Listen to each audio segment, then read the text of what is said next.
خطبہ نمبر 215 آپ علیہ السلام کی دعا کا ایک حصہ جس کی برابر تکرار فرمایا کرتے تھے۔ بسم اللہ الرحمن الرحیم۔ الحمد لله الذي لم يصبح بي ميتا ولا سقيما ولا مضروبا على عروقي بسوء ولا مأخوذا بأسوأ عملي ولا مقطوعا دابري ولا مرتدا عن ديني۔ خدا کا شکر ہے کہ اس نے صبح کے ہنگام مجھے نہ مردہ بنایا ہے اور نہ بیمار، نہ کسی رگ پر مرض کا حملہ ہوا ہے اور نہ کسی بد عملی کا مواخذہ کیا گیا ہے، نہ میری نسل کو منقطع کیا گیا ہے اور نہ اپنے دین میں ارتداد کا شکار ہوا ہوں اور نہ اپنے دین سے مرتد ہوں۔ ولا منكرا لربي ولا مستوحشا من إيماني ولا ملتبسا عقلي ولا معذبا بعذاب الأمم من قبلي، أصبحت عبدا مملوكا ظالما لنفسي، لك الحجة علي ولا حجة لي۔ اور نہ اپنے رب کا منکر، نہ اپنے ایمان سے متوحش اور نہ اپنی عقل کا مخبوط، اور نہ مجھ پر گزشتہ امتوں جیسا کوئی عذاب ہوا ہے۔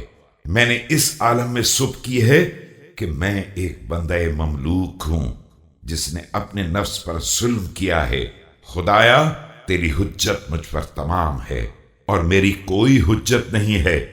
ولا أستطيع أن آخذ إلا ما أعطيتني ولا أتقي إلا ما وقيتني، اللهم إني أعوذ بك أن أفتقر في غناك أو أضل في هداك أو أضام في سلطانك أو أضطهد والأمر لك۔ تو جو دے دے اس سے زیادہ لے نہیں سکتا، اور جس چیز سے تو نہ بچائے اس سے بچ نہیں سکتا۔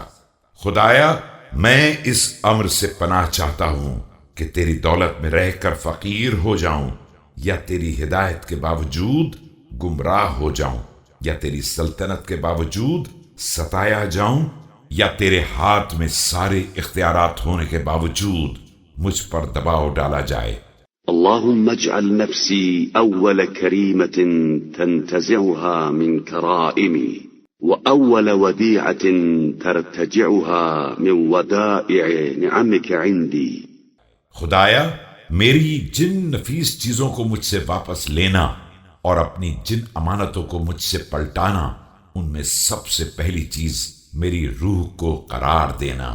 اللهم إنا نعوذ بك أن نذهب عن قولك أو أن نفتن عن دينك أو تتابع بنا أهواؤنا دون الهدى الذي جاء من عندك۔